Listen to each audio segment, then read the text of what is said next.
Hello, everyone. Welcome to our chat presented by the Chicago Lighthouse. I am Sandy Murillo from the Chicago Lighthouse Media Center, and today with me I have two very special and passionate guests that will be talking about digital accessibility. I want to introduce them both briefly. We first of all have Joe Devon.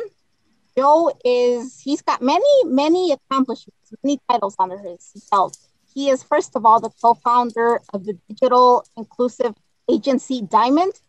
And here, Joe has worked with many organizations, many prominent organizations such as Fox.com, NFL, and AmericanIdol.com. And he actually has over 30 years of programming experience. And, Joe has advanced the movement toward a more inclusive world. So much so that in 2012, he co-founded the GAD, which stands for Global Accessibility Awareness Day. And this movement actually started off as a blog post that Joe wrote. The blog was written in 2012, and 10 years later, GAD is celebrated throughout the world, and it is actually celebrated and endorsed by numerous companies, including Amazon, Apple, Facebook, and Microsoft, just to name a few. And, the celebration and the occasion has really spread awareness about the importance of the digital accessibility for individuals with disabilities. Joining Joe is the Chicago Lighthouse's very own Jose Martinez. He is a certified digital accessibility analyst from the Chicago Lighthouse. And Jose has over 31 years of life experience using digital technologies. Jose is actually an individual who is blind. And today, Jose and Joe will be talking about just that, about digital accessibility, how much progress we've made in the last 10 years and what else needs to be done in this area. Joe and Jose, thank you and welcome. It's such a pleasure. Thanks for having me. Now, Joe, I want to start off with you first. Digital accessibility, or rather GAD, this movement, again, it started off as a blog post, but I know that it started off really as a very personal experience that you had even before you wrote the blog post. What inspired you to, or what sparked that interest in you to ask for a Global Accessibility Awareness Day? Yeah, so my first exposure to accessibility was seeing Victor Tsaran, who now is a technical program manager at Google, but back then he was a program manager at Yahoo, and he was showing in a video what it was like to surf the front page of Yahoo with a screen reader, which I had never heard of. So that was the very first spark in my mind that as developers, we needed to learn more about what assistive technology, essentially. And it kind of percolated in the back of my mind for some years. And then my dad was trying to bank. And as he was getting older, he found it more and more difficult to do basic things. So getting to the bank would take him all day using Access Paratransit. And he couldn't hear so well, he couldn't see very well anymore. And so telephone banking wasn't very easy. And really, it was online banking that should have been the solution. And as a web developer at the time myself, I felt that really should be the way to go. And because the bank was inaccessible, I was just very frustrated and upset. So I wrote this blog post saying to fellow developers, we need to understand accessibility. We need to become aware of it so that we don't mess things up when we're developing a website. Now, Jose, the next point is for you as someone who is totally blind. I think that you will agree with me that as individuals who are blind, we live and breathe technology is what it comes down to. But what are some of your experiences with digital accessibility? What experiences have you had?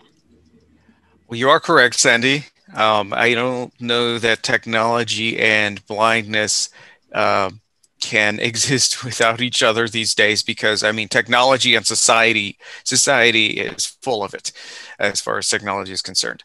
Now, over my life, I have seen accessibility go from, a word that means, okay, I can use it now to a set of rules and just something to quantify it for everybody else, but also to see that much has been done. I mean, growing up, I was one of the luckier people to actually get a laptop that was retrofitted with a speech synthesizer. But then when it came to playing games with my friends, like video games and all that, if they had sound effects that I actually could discern, that weren't just bleeps and bloops, then yeah, I could do something with it. If I wanted to get into play the special features on my DVDs, which I like for the sound and everything, and the surround soundiness of it, then okay, it's a matter of guessing, learning, and then kind of walking around just like you do with a cane. It's assuming that nothing has been moved and things like that. Um, for sound engineering, when I went to school for that, the chairman of the sound engineering program warned me, we're moving towards computer-based audio. Are you going to be able to handle that? And it's just like, well, I'll do what I can. I'll do all I can. I didn't have an advocate for me at the time that would tell me, or that could tell me what I could use as a substitute while Pro Tools got their act together. Many different things, just changing a setting in a computer's BIOS where the screen reader doesn't have access to it usually.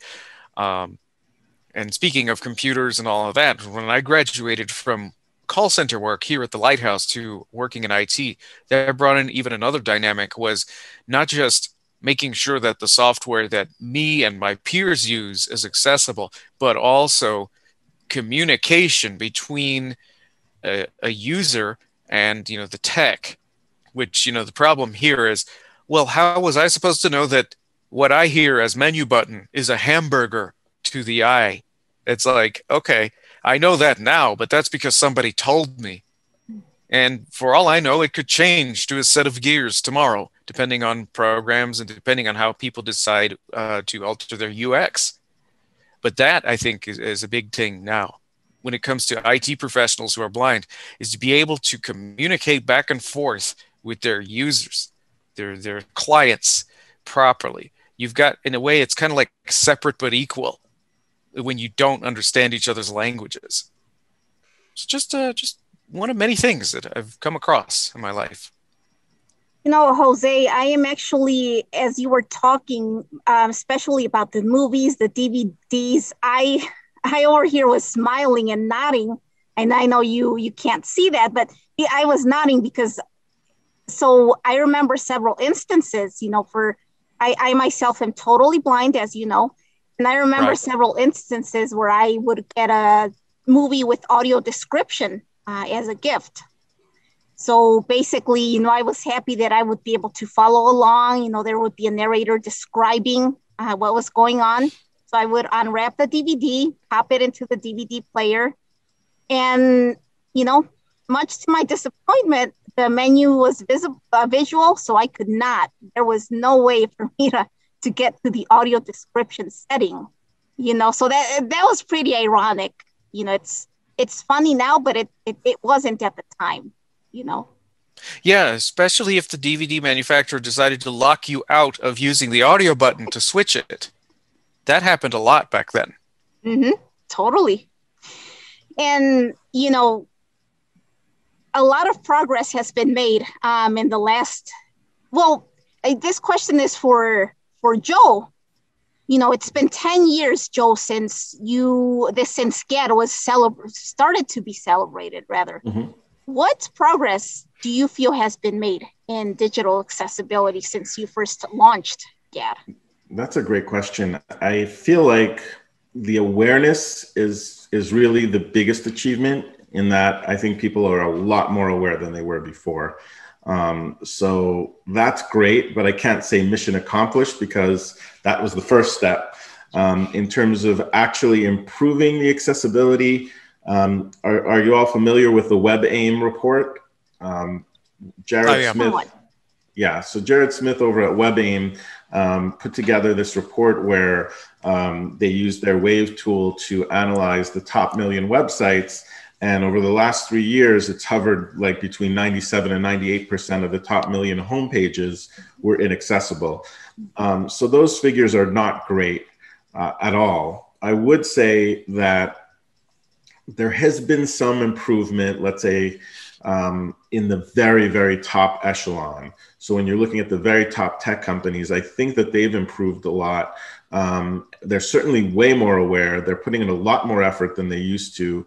And you can see that. And maybe that's super important because unfortunately, most of technology that is developed gets acquired by the top 1% or 0.1% of the tech companies. And so they have a very big reach. So I'd say that's a positive, but there's an awful lot of work to do. And to that end, we created this GAD pledge, the goal of which is to get these open source frameworks, which are basically tools that developers use to build technology, to get them to take a pledge to make accessibility a core requirement of their project. So that was a big deal. We got Facebook's React Native to take the pledge. They put a year of effort and they said that they're going to keep going to the end of 2021. We just had Ember.js agree to take the pledge, and I have several others behind there that are asking to take the pledge. So those are all big deals because those are the building blocks to the technology people are using to build mobile apps and websites. Going back to you, Jose, as someone who actually uses digital technologies on a daily basis, what progress do you think has been, what progress have you seen, and what more progress do you feel needs to be made? I would echo Joe's sentiment about the top tier companies actually taking it seriously, taking accessibility seriously.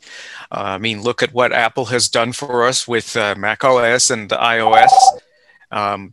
Just from the ground up, kind of built accessibility in, and as the years progressed, it got better and better. Occasionally something could use a little improvement, but I see that the team has been very responsive. Same with Windows. I mean, I remember when Narrator for XP was very, very rudimentary, and it was something that you used before you installed your main screen reader just to set everything up. And then afterwards it was like, okay, never mind. Bye-bye, Narrator. Good to see you. See you next install. Now it's like, okay, Narrator is actually a viable option, especially if you have a touchscreen device. You could use it with that. I mean, it's just getting better and better every day. My own house now, it's more accessible than it has ever been in my entire life, because it's like my equipment is either app controlled or has some sort of web interface where I can, go into it and actually control it myself. Some were actually nice enough to include voice prompts, things like that.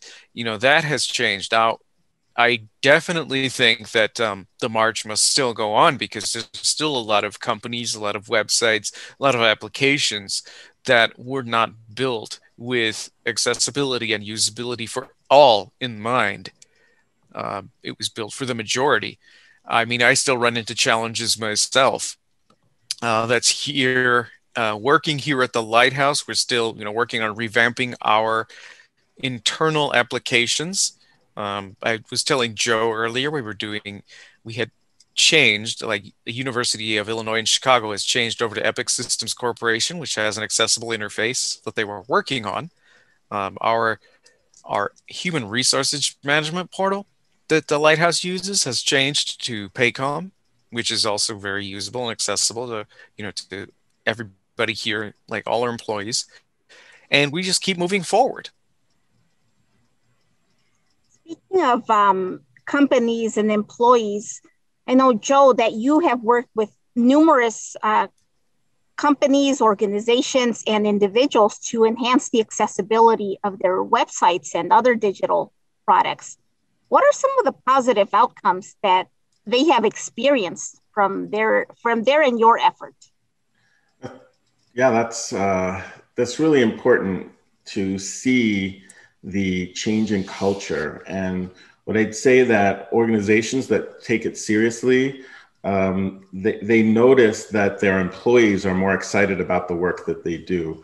What's interesting about the media space is that it's often very cool when you're dealing with a project that reaches millions of users and you feel really proud of your work. But like anything, it gets old after a while, and you have to feel like you have meaning in your work. And when people are building something accessible, people feel like there's meaning to what they're doing because they're building it correctly and with craft. And so I'd say that it really, just looking at it from the perspective of the company that starts to layer it in, their entire staff feels much better about what they're doing, which I think is a great positive.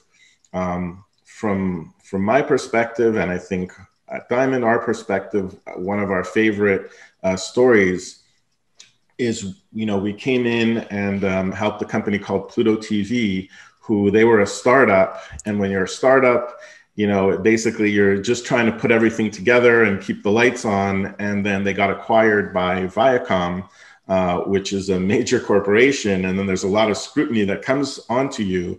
And so they really needed to catch up on their accessibility quickly. And what really happened by the end of it was that their COO on their C-suite had a whole training session. But before it all, he invited every single person in the company and said that he personally and we as a company are making accessibility a top priority for us and a core value of the company. And getting that kind of buy-in from the top is really something special and a really big win. And after all these years in the accessibility space, it's a hard-fought win, but it feels great to see a company like that make that commitment. And I think you indirectly touched on the next point, that it's a perfect segue, the topic of retrofitting accessibility. And this goes back to Jose. So as a person who is blind, Jose, what insight can you offer to the difficulties of retrofitting accessibility into products?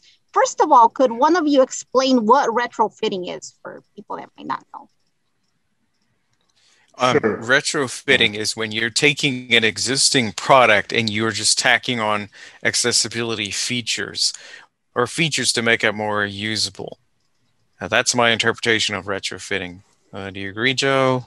Anything you want to add to that?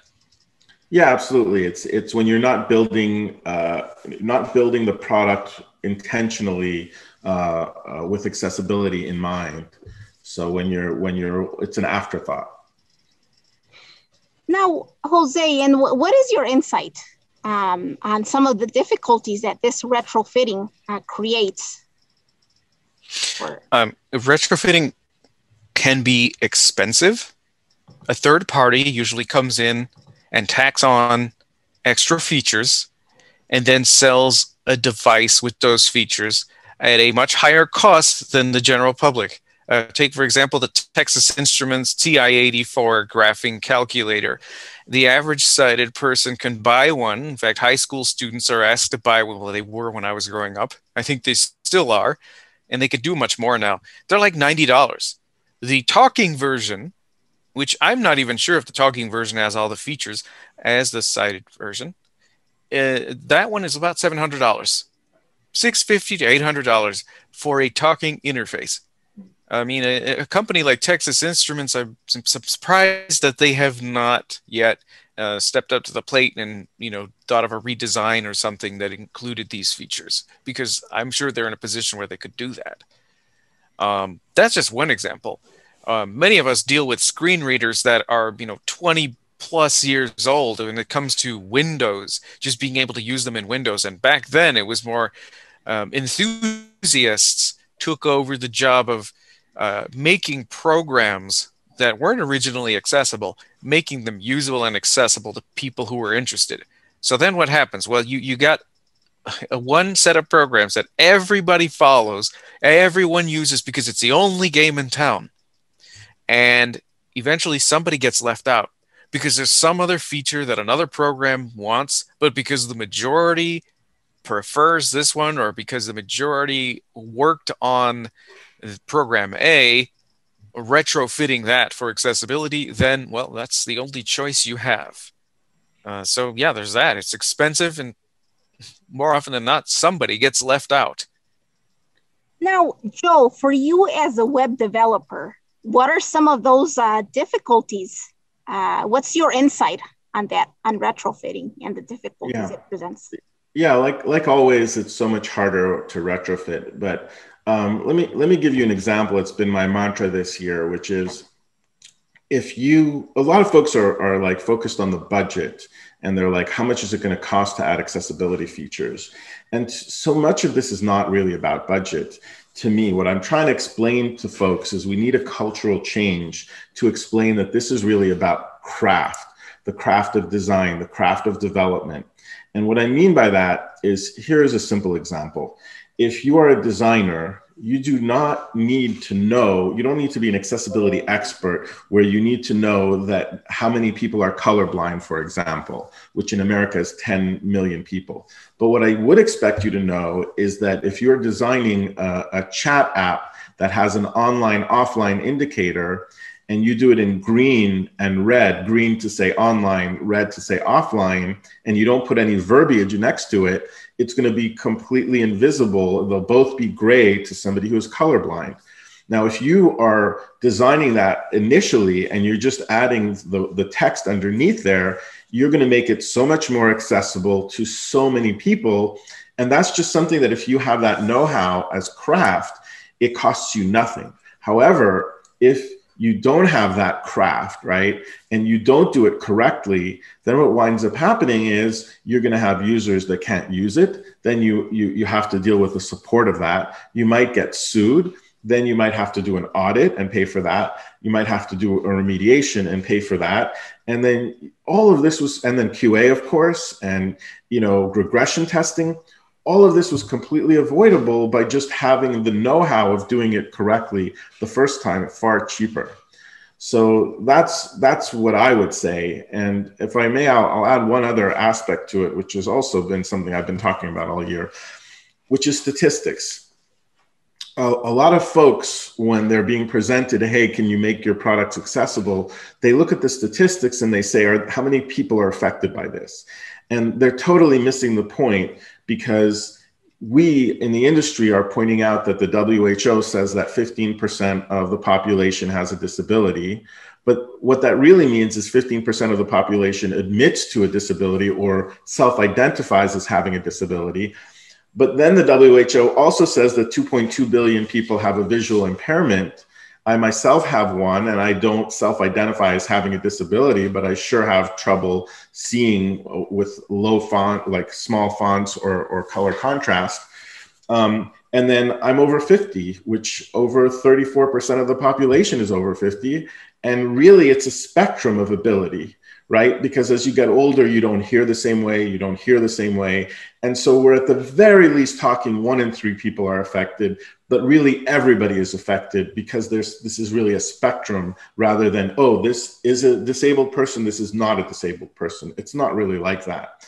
And so when you take all of this together, you realize that it's the culture of digital product development that has to change. I know that was a mouthful, but I hope that made sense. It did, and thank you so much, Joe. And we are almost out of time, unfortunately, but I do want to thank you both so much for spending this time today and sharing your insight and passion with our viewers for digital accessibility. As someone who is blind, I wanted to close out by saying that as someone who is blind, I myself can totally appreciate, how digital accessibility helps, empowers, and really changes the lives of people with disabilities. And I've learned so much with GAD, Joe, that I've learned that you do not need to be a web developer or technology expert to take action, to take steps.